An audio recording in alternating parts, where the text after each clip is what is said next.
100 years ago, between midnight and 1, something unknown came out of the fog. Now it has returned.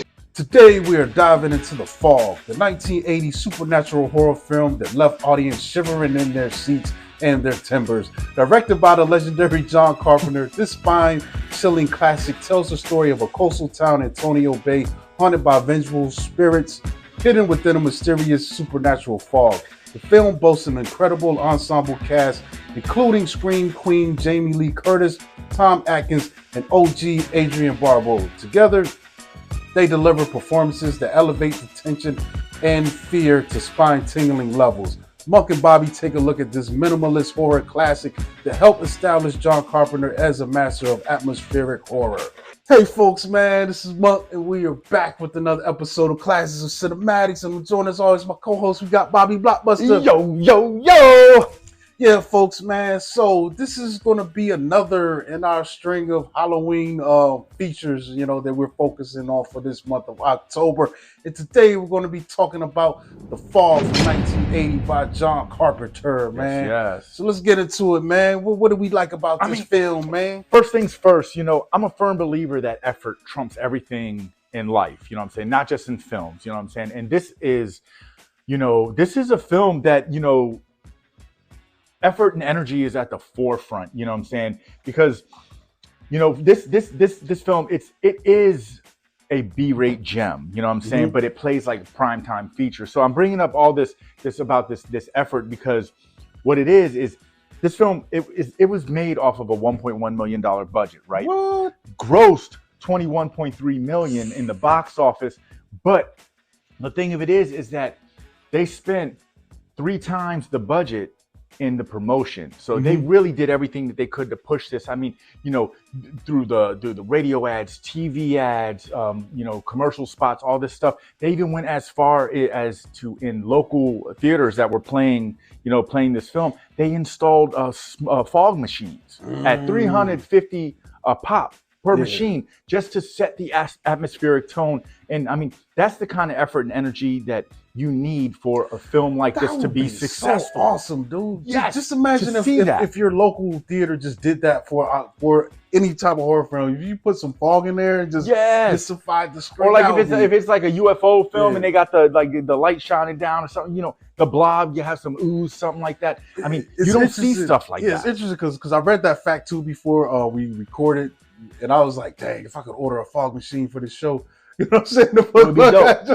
I was thinking about what can I do, man? I could set some shit on fire in my kitchen, but yeah, exactly. Not a good No. We want to make it through the show. But that's cool, man. Like that's really before we had going viral and stuff. That kind of viral marketing was a catch to pull people in. And like you said, man, you spent $1 and made $20 pretty much. Yes, like that's and then the fact that they spent 3 times what this film cost to make to promote it.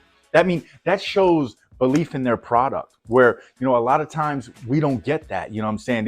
They will give a writer director an opportunity to say, hey man, remake this, try and make it unique, but not too unique because we still need it to fit into this mold that we're presenting in front of you. And then also, if you swim, we're gonna ride with you, but if you sink, we're gonna throw you to the wayside and on to the next person. You see what I'm saying? So the fact that they really believed in their product, I mean, that is just amazing to me.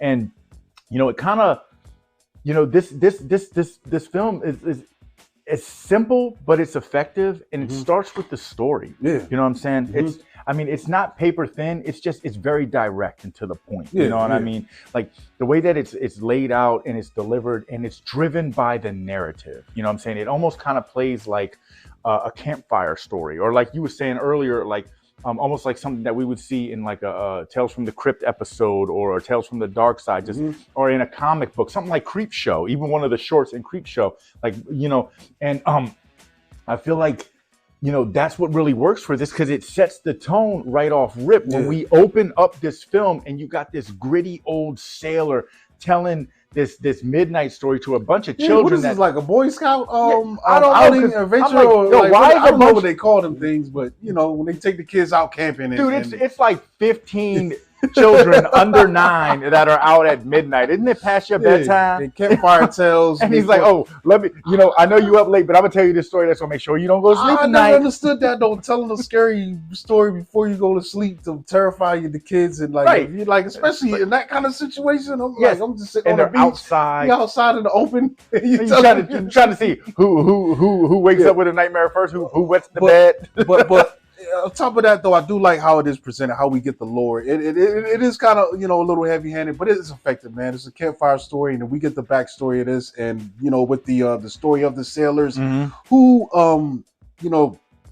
were they carrying cargo? They were coming in with some gold and stuff or something? Or they were pretty much like, they were settlers. They wanted to establish themselves and settle on this piece of land. So they had gold. They had some. And this town was already in its early stages. So basically, I think what happens here, there's supposed to be a lighthouse, and the lighthouse person was off duty or something like that.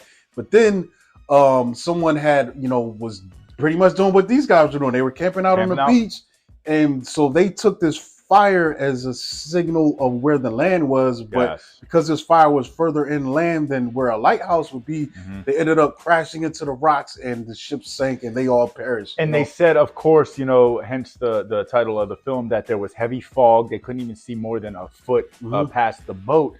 So and that's the thing that really works for this, because you get this story by this gritty old sailor. You know what I'm saying? So you kind of get a sense of what the town's people not are just like, but their lifestyles.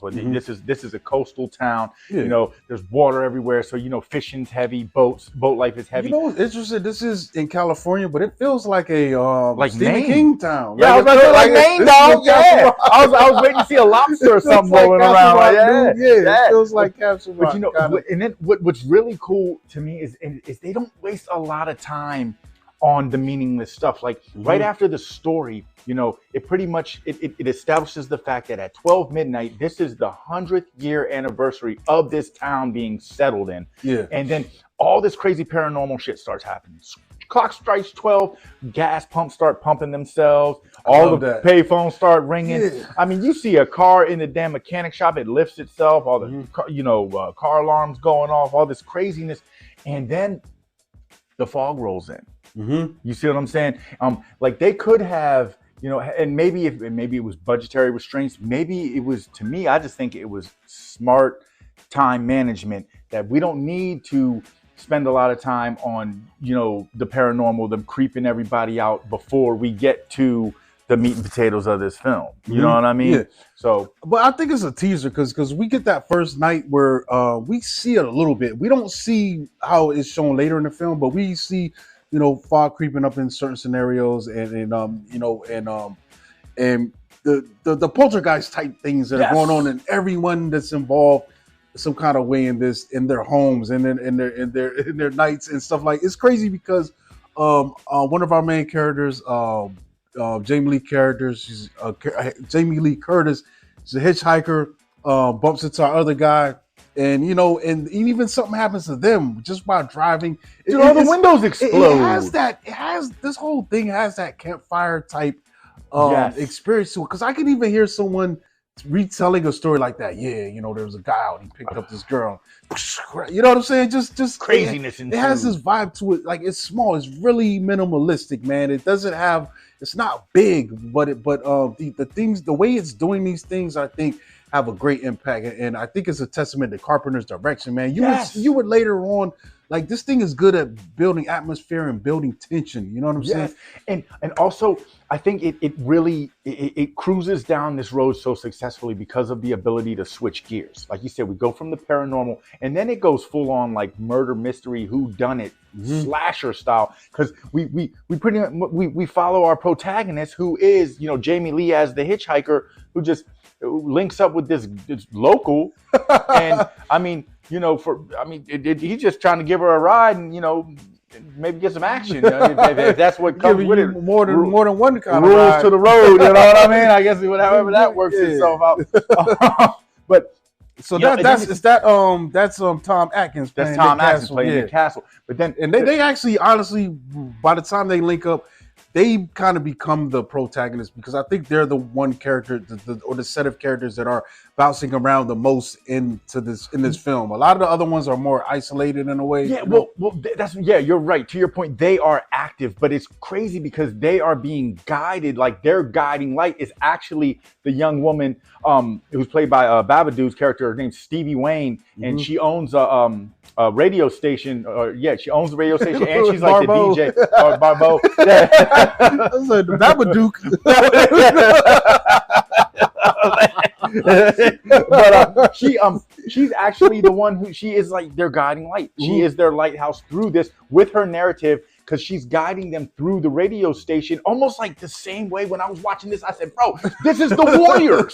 This is the Warriors." You know, she's doing what the woman. Careful out there, boppers. Yes, and that's the thing. And like, and and it's crazy because like.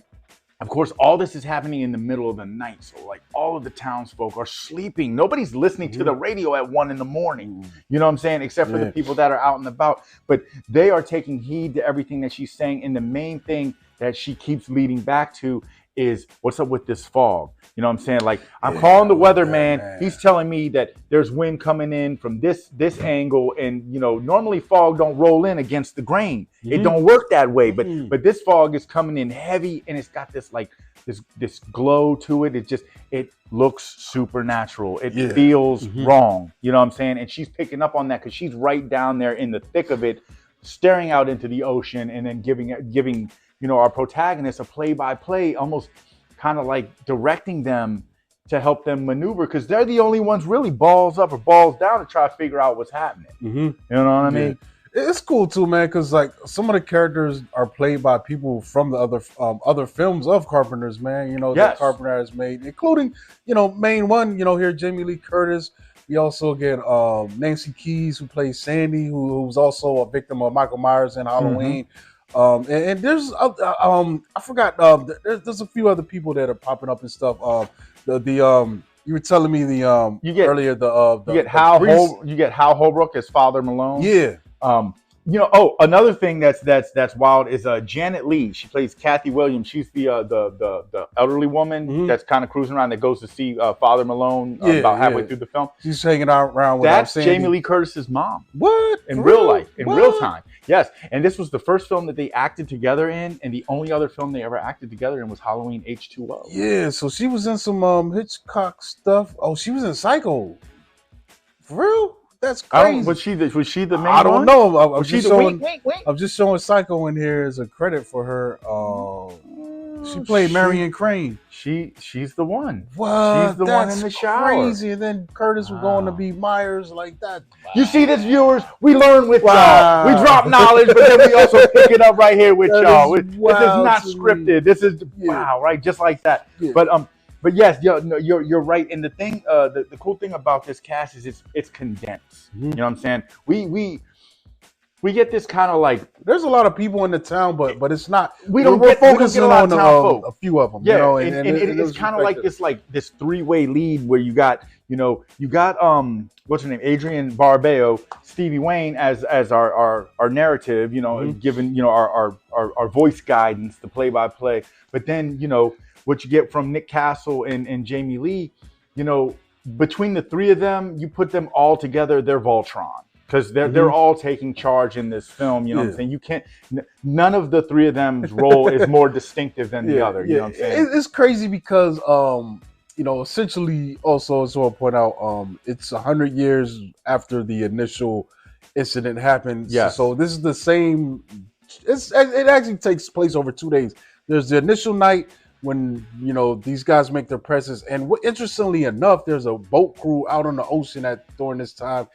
And they're the first victims of these dead sailors. Yes. And they get taken out. But then there's another night. So between that, we get the characters and, introductions for the most part. For anything that wasn't, in that, first segment, intro of the film. Then we get the other characters in the cast, man. And I think that's what takes some time to give us this thing some heart. And it fleshes it out a little bit more.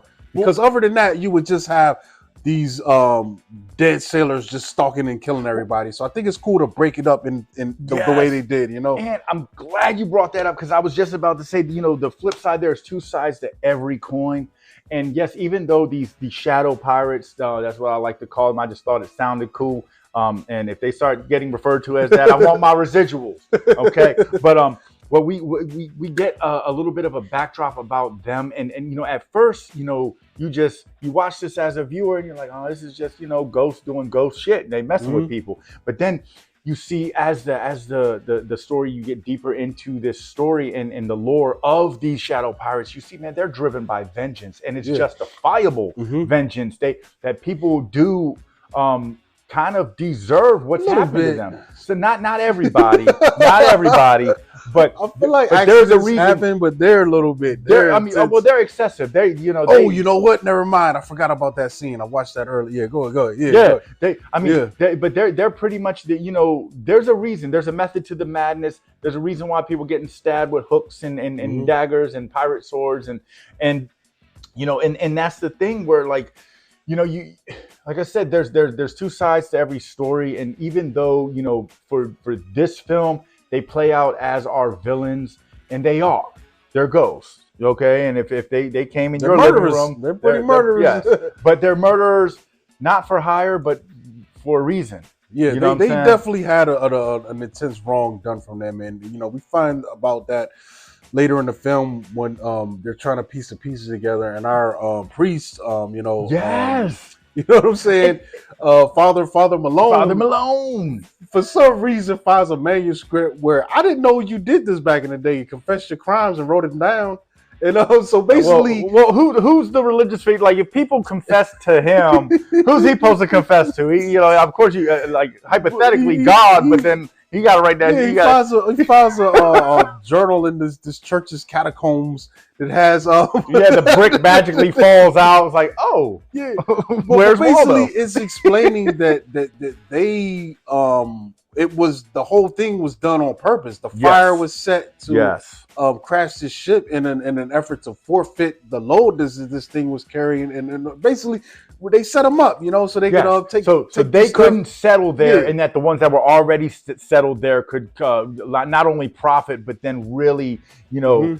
You know, dig their roots into the ground and be established, and that's the cool thing too, is because, you know, the story and the actual blueprint of this film, it doesn't change. The priest, Father Malone, tells the exact same story as the gritty salesman in the beginning, except he tells he gives more detail. He gives perspective as to what's going on, whereas you can. I think the old man in the beginning was giving you the cliff notes. Yes, it was watered down too. You know, because, you know, how would you know if nobody found this book in the wall? You wouldn't know that, you know, this was actually something. This was wrongdoing. It wasn't an accident. So now it makes you think. Well, did the light person take off, or were they told to take off? All of that. You know, did they set this fire extra bright on this day so this would be seen? So you'll drive into the cliff. The only thing they couldn't control was the fog coming in, because nobody can tell Mother Nature what to do. She's her own woman.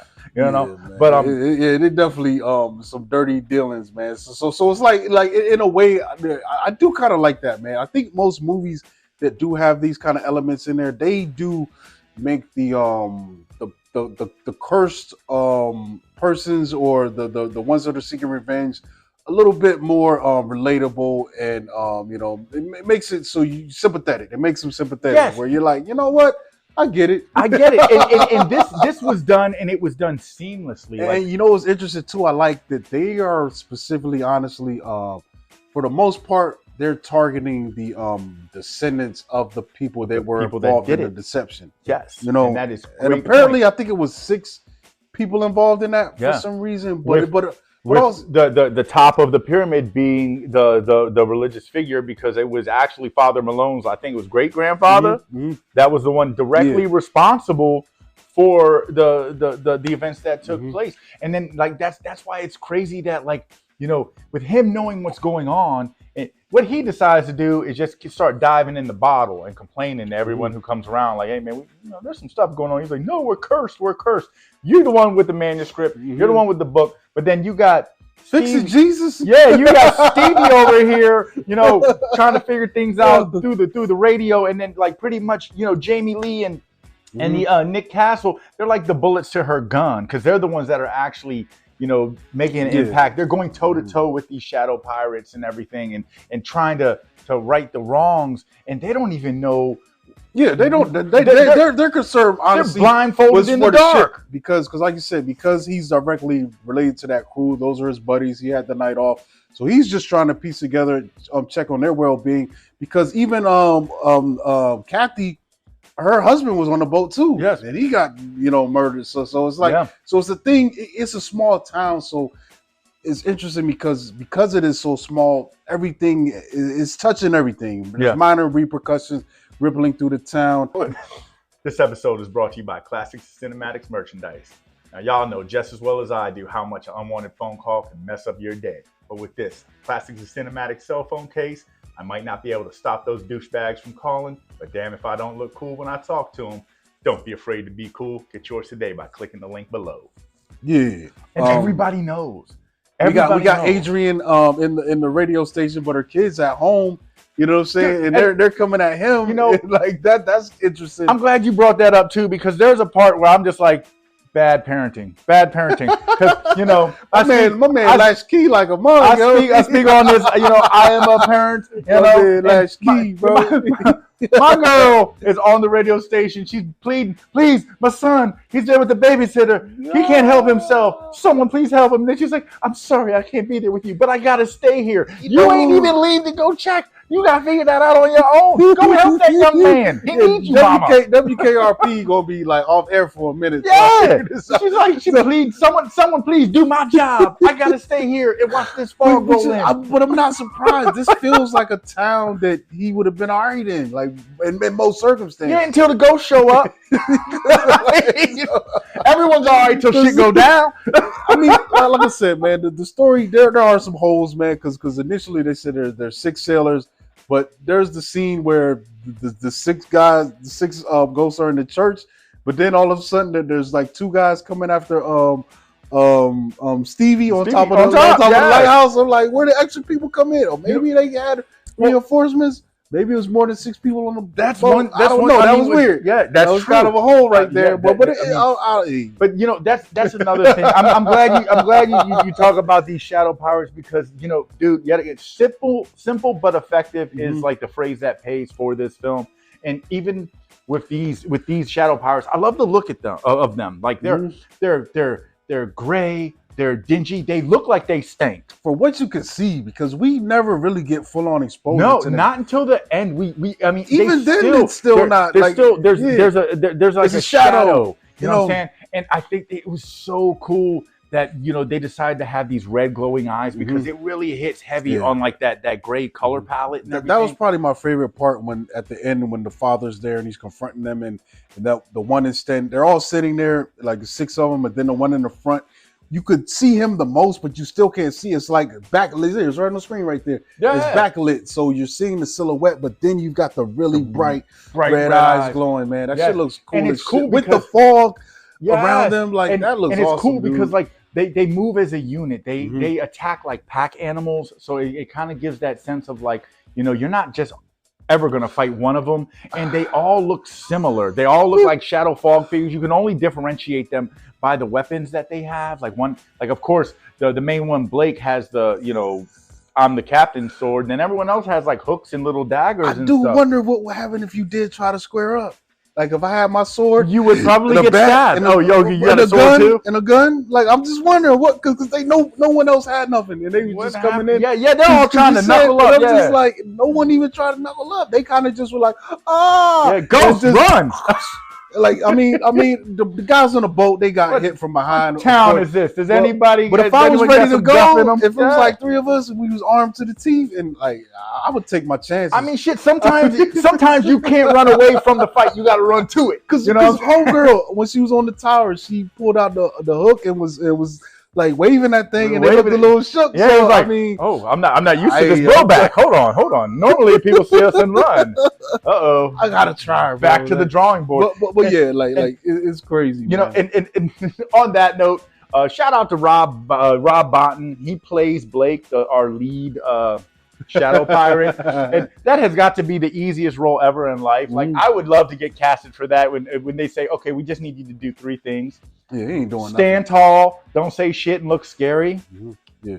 I mean, it does have a fast conclusion, I think. It does. Because once my father figures everything out, and it looks like some of the bounty from that ship was taken and converted into stuff. My man comes out with the biggest gold cross, and he offers it. He's like, "My bad, dog. Here y'all go." And then the ghost, my grandfather put this on the wall. And then the ghost grabs it and has like a ghost-gasm. He's just like, yeah. And then it's cool. And then even everyone else who's under attack, the ghosts fall back, and it's like, all right, man, all right, this is good enough. We'll settle up. And which is interesting, it seems like the town is safe. And then I love we get that final shot with my man father. He's back in the parish. It's all dark. And then you see the fog come under the door. And it's like, yeah, we still got some unfinished business. Ain't no sunshine. Hey, man, ain't no sunshine when it's foggy out, dog. And then the ghost just stabs you. Like cuts you. Like thievery. Yeah, like ultimately, like I said, man, I think this is a simple film, man. As far as tone and stuff, this actually reminds me of the original Halloween. Yeah. And Halloween gets a lot of props, but rewatching that for some people who just aren't from that era or open to it, I know it could probably feel like that's it, but you gotta see what's going on under the surface. Like Halloween is minimalistic as hell too. The score, we know that score, but it's used sparingly.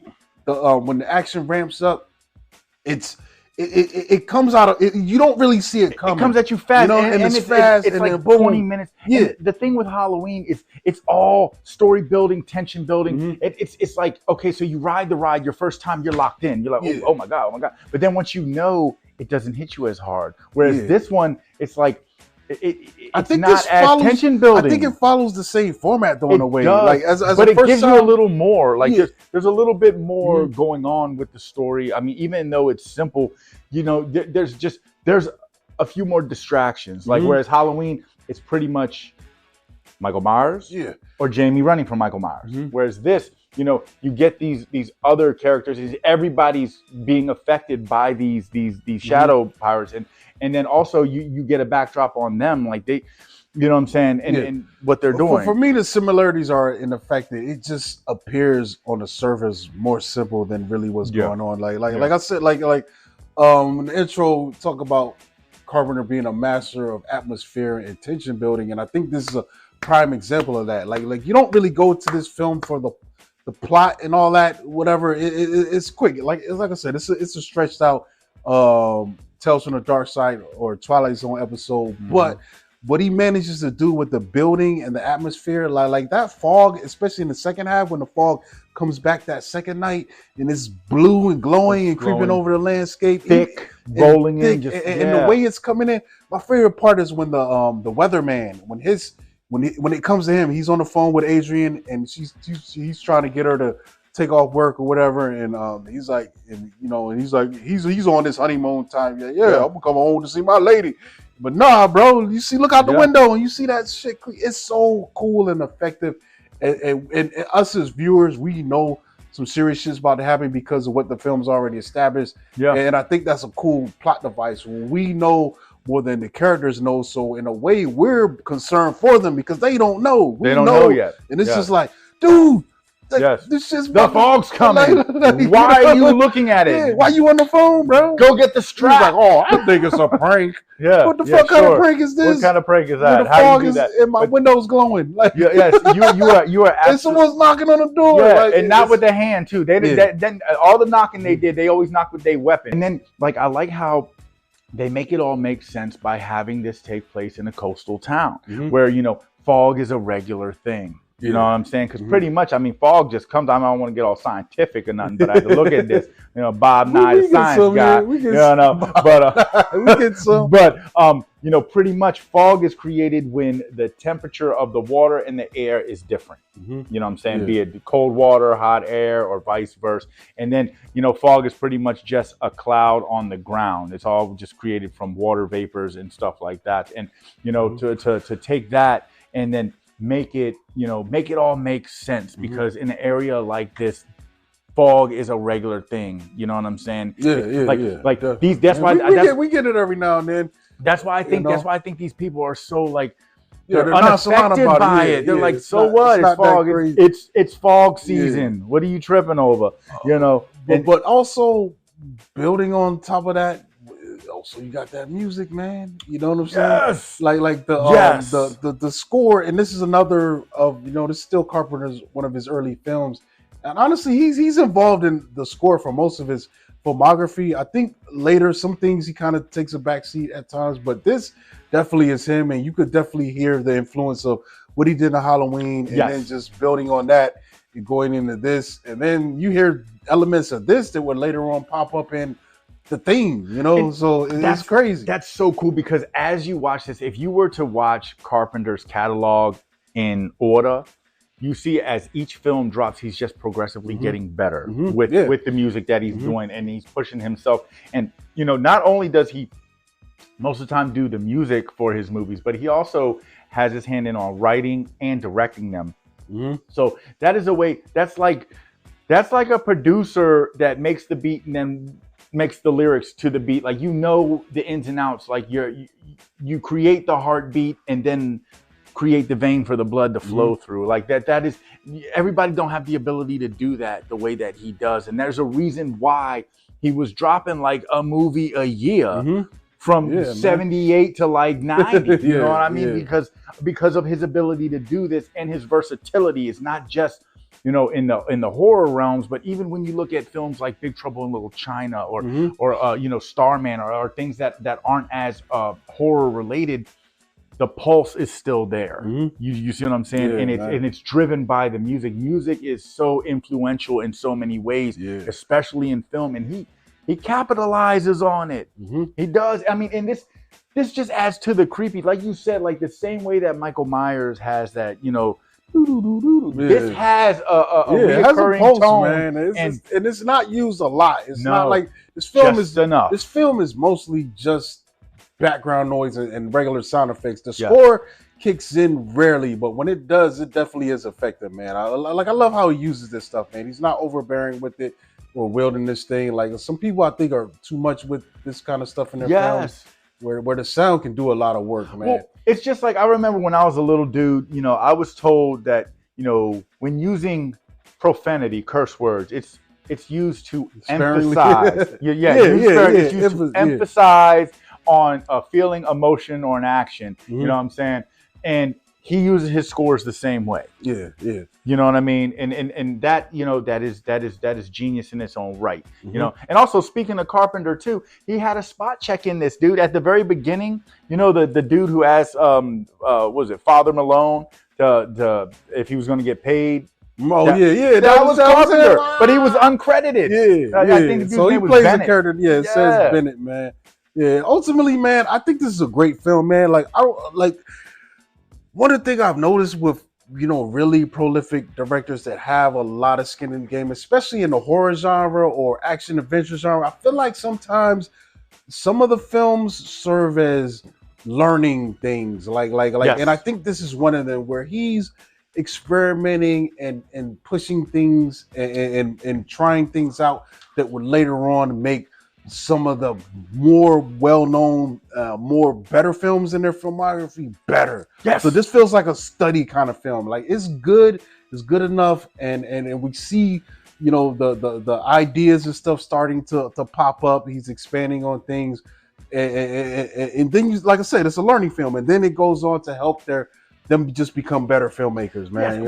And like I was saying right off rip, nothing beats a failure but a try. You know what I mean? Like, trying and failing, that's respectable. Never trying at all is just going to get you the side eye. Like, man, you scared to jump into the water. You scared to get your feet wet. And the thing is like, especially in modern day film now, it's not that, the powers that be, the production companies or whatever, they're scared to give people opportunities. They just want, they want their money back. It's all business now. Whereas back in the day, they would give people more opportunities, more slack in their leash, so to speak, to try these things and see what sticks.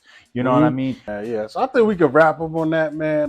Definitely check out The Fog if you haven't seen it. They did a remake of this that, kind of, covers some familiar territory. I don't think it's as good as this, but I did have a decent time watching it. They do some different things, and it's been so long since I've seen that I think I am going to take the time to track it down and rewatch it just to compare it to this while this is still fresh in my mind. I'm with you on that. And another cool thing about that too, Carpenter had his hand in on the remake. And okay. A lot of times the original writer-director does not have their hands in on remakes. Yeah, that's cool though. So that was cool, so that's why I think it hit on a lot of similar key points while still trying to expand on the lore and everything. Like you, I'm going to try to rewatch this because watching this time around, the enjoyment level was a lot heavier for me than when I watched it. This is the first time watching it? Yes. Yeah, that's I saw the remake. First, I saw the remake first. And I mean, I could see where they drew inspiration from. I could see what they were doing with that. But seeing this in its raw form, it hits. You know what I'm saying? Yeah. I enjoyed watching. I probably watched this movie like 6, maybe 7 times this week. It plays fast. It's a quick $1.26. I mean, who doesn't have an hour and a half to sit down and watch just a cool film that plays fast? I enjoyed it thoroughly. Like I said, it's so simple but effective. It's very easy to follow. You cannot get lost in the fog. Okay, you cannot. It's that simple, man. I strongly suggest that anyone who hasn't seen it, watch it. You've seen it before, watch it again. We're in spooky season. Yeah, why not watch it? I'm trying to personally watch a horror film every day, even if it's just on in the background while I'm doing some stuff. I'm kind of busy right now, but yeah, just because there's a lot of stuff out there I haven't seen. Shout out to Amazon Prime Video.